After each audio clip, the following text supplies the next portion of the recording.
Yep. Whoa!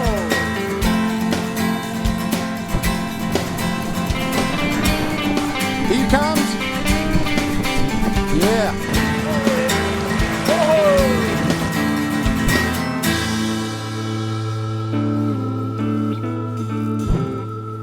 Isn't it funny how a day pans out? Hi, and welcome to another episode of On The Fly. We're over here in lovely Southland in New Zealand, and the weather's turned on us, and we've got a little bit of snow in the background that's dumped tonight, a little bit of a breeze. We found some nice clear water, a nice little spring creek running through here, and I've got my brother Colin, and with a bit of luck we'll be able to show you a couple of fish and show you what New Zealand's got to offer. So sit back, and I hope you enjoy the show. Spring creeks, as the name suggests, are fed by underground springs or aquifers. They are commonly smaller in size and typically defined by their incredible clarity and consistency of flow and temperature. The purity of these environments makes for an extremely healthy insect population, and accordingly the trout that inhabit these systems grow large and maintain fantastic condition.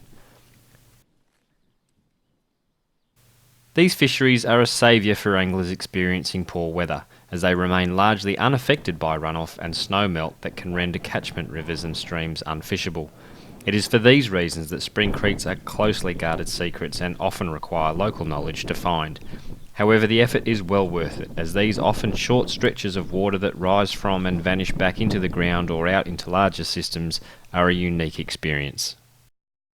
Conditions for a hatch of mayflies may only be suitable for an hour or two a day, and it is in these periods that the resident trout are forced to make the most of the opportunity to feed and can often be found rising every few seconds in a plentiful hatch.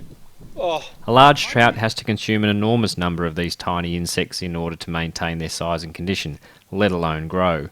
However, the trout are not the only predators cashing in on the bounty of food. Swallows and crested terns dart about, picking the emerging insects off the surface of the water with absolute precision. With ample supply of insects, this is often not too much of a problem. However, when feeding birds begin to spook happily feeding trout, as in this case, the relationship between bird and angler can become a little strained.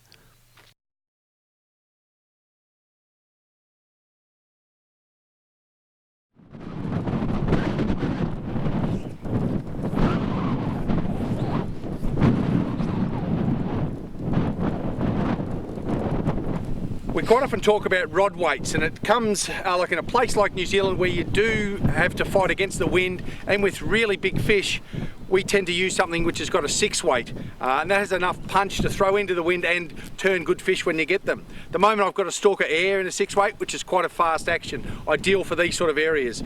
You match that up with like a line that's not too bright so it doesn't scare the fish because the water's so clear, and a decent reel. This is a Gavin in one of the reels there, which is just perfect for this. You also need a good set of polarized. I use these are the Makos, which I get made. Perfect for seeing in the water and spotting your fish, and that's the best way for success. Spot your fish first and then cast to it, and then you've got every chance of catching him. With so many naturals to choose from and compare your imitation to, these fish can be immensely difficult to catch. But with good presentation and the right drift, the rewards come, and they are moments to be savoured.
And that's how it needs to be. It's been pretty tough going with this wind, but there's been a few really good rises, so we've had to persist and go down the size of a fly. And that's a fish who will weigh him in a minute, but he's going to be easy, like, you know, 4.5, 5 pound, which is just fantastic, which makes all that hard effort well worthwhile.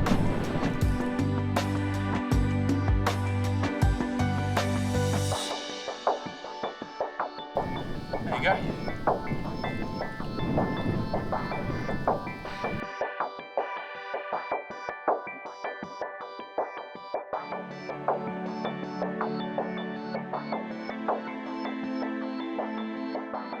As the day draws to a close, the weather turns again in typical New Zealand style with yet another dump of snow.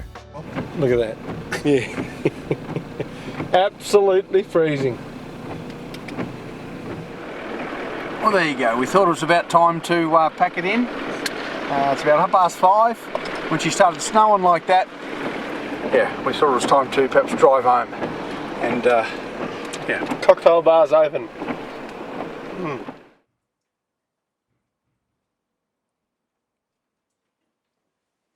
going to get my phone and take a photo.